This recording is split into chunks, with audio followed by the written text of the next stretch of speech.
As soon as Wukong landed, the monkeys rushed over, asking eagerly, "Is our king back in glory after all these years?" That's when Wukong realized a day in the heavens is a year on earth. "Gather all the monkeys!" All they word-rinking to one-horned demon kings came to pledge allegiance. They had heard that heaven had assigned Wukong to manage the horses and were furious on his behalf. They said, "With your abilities, great king, you deserve the title Great Sage equal to heaven, not some lowly horse keeper." Wukong liked the sound of that. Great Sage equal to heaven? Perfect. Make a banner for Huaguo Mountain with that title on it. On the other side, the Jade Emperor felt uneasy upon hearing this. "I am the Jade Emperor. Even a lowly horse keeper is still a title of my bestowal. Someone, go down and capture that rebellious monkey." As soon as the words were spoken, Heavenly King Li and Nejia stepped forward. Li Jing immediately gathered troops and marched out of the South Heaven Gate, arriving at Huaguo Mountain. He sent the giant spirit god as the vanguard to scout out the rebellious monkey. The Monkey King dressed up in full armor, grabbing his golden cudgel and stepped out to face the battle. He shouted, "Which minor deity are you? I could easily smash you with one strike. But I'll spare your life. Go back and tell the old Jade Emperor if he doesn't promote me according to the title on my banner, I'll storm the Celestial Palace and make sure he can't sit on his dragon throne." The giant spirit god glanced at the banner and muttered, "Heavenly Sage equal to heaven, he's asking for trouble." The two warriors faced off under the bright sky, one wielding a double-edged axe, the other gripping a golden cudgel. Clouds billowed, sand flew, and the heavens shook as divine powers clashed. The Monkey King's swift strikes resembled a dragon playing in the water despite the giant spirit god's best efforts. He quickly realized he was outmatched. One solid hit from the iron cudgel left him stunned and numb. Li Jing didn't expect that dealing with the monkey would require his son Nejia to step in. Well, there's no choice. "Nejia, go ahead." Suddenly, Nejia shouted and transformed into 3 heads and 6 arms, fiercely wielding 6 weapons to attack. The Monkey King also yelled and transformed in kind, brandishing his golden cudgel. The fierce battle shook the mountains as both warriors clashed with skill and might. Nejia, fueled with rage, fought valiantly while the sound of the golden cudgel echoed through the air. They engaged in 30 intense rounds of combat in a moment of inspiration.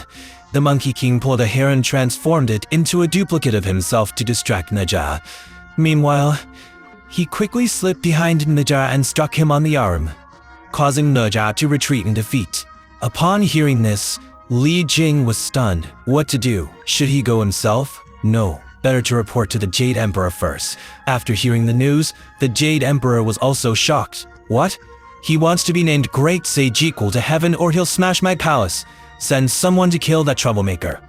Just then, Venus appeared again, suggesting, "Your Majesty, the best approach is to pacify him. Just grant him the title Great Sage equal to heaven without giving him any real power." The Jade Emperor thought for a moment and agreed. "All right, Venus, go down and handle it again." No doubt, when the Monkey King heard that the Jade Emperor agreed to the title of Great Sage equal to heaven, he happily returned to heaven.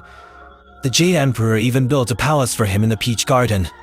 Life settled into a comfortable routine, but the Monkey King began to roam around with various gods and friends in heaven, his whereabouts becoming unpredictable. The Jade Emperor grew concerned. Why is the Monkey King making friends under my rule? Is he planning a rebellion? No way. He needs a job. Since his palace is near the Peach Garden, the Emperor ordered him to manage it. The Monkey King, of course, didn't refuse. It's just more fun. The Monkey King went to inspect the Peach Garden. He found out that the peaches ripen at different times. The 3,600 trees are split into thirds.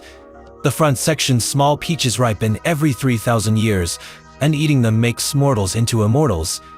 The middle section's sweeter peaches ripen every 6,000 years, granting eternal youth.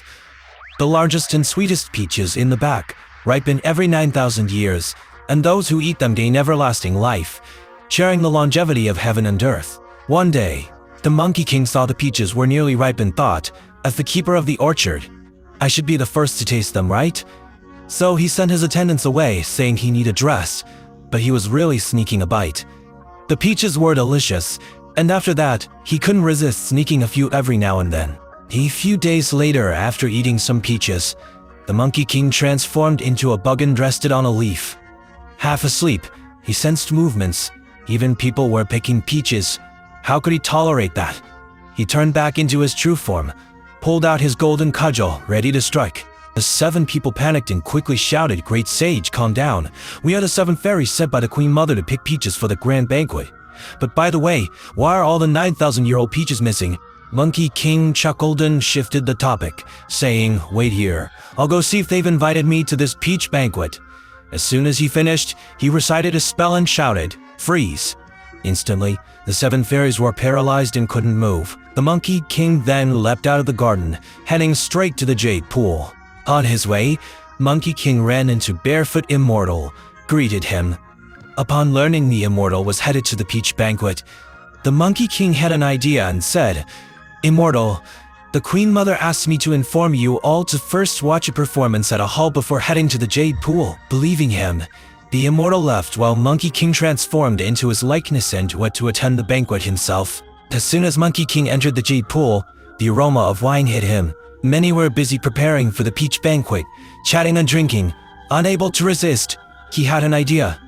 He plucked a few hairs, chewed them up, and blew, sending sleep-inducing bugs everywhere. In no time, everyone was asleep. Now, time to drink. Monkey King packed up the food and drinks, sat in front of the wing jar and indulged. Suddenly he panicked. What if guests arrived and found nothing to eat? What to do? Run.